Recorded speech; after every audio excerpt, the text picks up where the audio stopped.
د کوچیانو چارو سمون رئیس حبیب رحمان ملت ته د حساب ورکونې غونډه کې وایي چې د کوچیانو ژوند، معرف او روغتیا په برخه کې په بېلابېلو ولایتونو کې ستونزو ته رسېدنه شوي. د ده په خبره د کوچیانو لپاره یې سیار مکتبونه، سیار روغتونونه او د څارویو ساتنې او درملنې لپاره یې په 9 ولایتونو کې مرکزونه جوړ کړي څو د کوچیانو هغه لومړنۍ اړتیاوې او ستونزې هوارې شي. په 1999 کال کې مو په 12 ولایتونو کې د عامې روغتیا وزارت په همکارۍ 15 ګرځنده روغتیایي کلینیکونه جوړ کړي.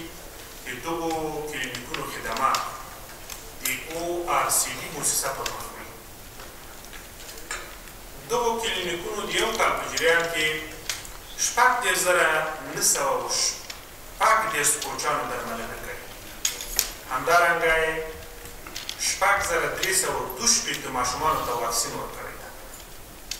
په 1999 کال کې 1110 روغتیایي رضاکاران ټریننګ شوي دي چې کوچیانو ته لومړنۍ روغتیایي مرسته ورسوي. همدارنګه زموږ کلینیکونه په 1999 کې لاندې روغتیایي خدمات هم وړاندې کړي. 4,946 امیدوارې میندو ته تداوي شوي دي. 2,615 کورنیو ته د فامیلي پلانینګ پروګرام تطبیق شوی دی. 3,448 ماشومانو ته د خوارځواکي اړین مواد ورکول شوي دي. 5,318 ښځو ته د تیتانوس واکسین شوی دی او 4,658 کسانو ته د تبرکلوز درملنه ورکول شوې ده. همدارنګه 12 نور ثابت کلینیکونو لپاره پکتیا، فراه، پکتیکا، پروان، کابل، بادغیس، خوست او لوګر کې ځایونه لیکل شوي چې په راتلونکي کې به انشاءالله ښې کلینیکونه جوړېږي. د ده په خبره د کوچیانو لپاره یې سیار مکتبونه، سیار روغتونونه او د څارویو ساتنې او درملنې لپاره یې په 9 ولایتونو کې مرکزونه جوړ کړي څو د کوچیانو هغه لومړنۍ اړتیاوې او ستونزې هوارې شي. د کوچیانو لپاره د شیدو ټولولو یو مرکز جوړ شوی او موږ په راتلونکي کې د کرنې وزارت سره په ګډه د کوچیاني لبنیاتو پروسس نور مرکزونه هم جوړ کړو.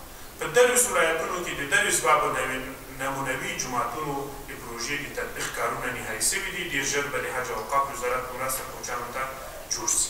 د کوچیانو ادارې 15 کلن ستراتیژیک پلان جوړ کړی چې په دې سره امیدوارو د کوچیانو په ژوند کې مثبت تغییر ګامونه پورته شي. د سکتوري وزارتونو سره مو اړیکې پیاوړې کړي او کوچیانو لپاره د ګډ کار کولو میکانیزم رامنځته کړی ده چې په دې به موږ کار کوو. د کورونا په وخت کې هغه څه چې د کوچیانو حق او هومره رسیدګي ورته نه ده شوې، خو بیا هم ابتدایي عامه پوهاوی او ځینې ابتدایي امکانات چې موږ سره وو یا د سکتوري وزارتو ادارو په همغږۍ باندې موږ ورته رسولي دي. روان کال کې 38 د پاکو اوبو څاګانې او یو سربند د کلو پراختیا وزارت په همکارۍ کوچیانو ته جوړ شوي.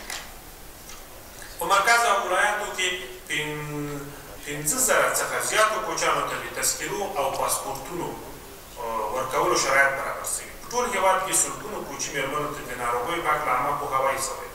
تېر کال زموږ د ادارې تفتیش 11 ولایتونه د کوچیانو سیمه ییز واحدونه پلټلي او لازمې سپارښتنې ورته کړي. په کړنو کې مو له کوچیانو څخه نظر او مشورې اخیستې. د کوچیانو عامه پوهاوي لپاره مو د البند په نوم مجله په هرو 3 میاشتو کې چاپېږي. ویبپاڼه او فیسبوک پاڼه مو کوچیانو او نورو هېوادوالو ته زموږ له کړنو خبروي. همدارنګه به ډېر ژر د کوچیانو په نوم مجله او کوچي غږ آنلاین راډیو هم د کوچیانو لپاره نشرات پیل کړي. افغانستان کې کوچیان ځینې د ښارونو په جوړولو پیل وکړ او ځینې تر ننه پورې خپل ژوند په کوچیاني ډول پر مخ وړي. دوی وایي ماشومان یې له ښوونځي نه بې برخې دي، روغتون نه لري، د ژوند له نورو عصري او اړینو امکاناتو بې برخې دي. کوچیان وایي ماشومان یې د ماشومتوب له ټولو خوندونو بې برخې او په کوچني جسم د لوی ژوند ستړې ورځې ګالي، خو هغه ډول چې لازمه ده حکومت او مسؤلین یې ستونزو ته رسیدنه نه ده کړې.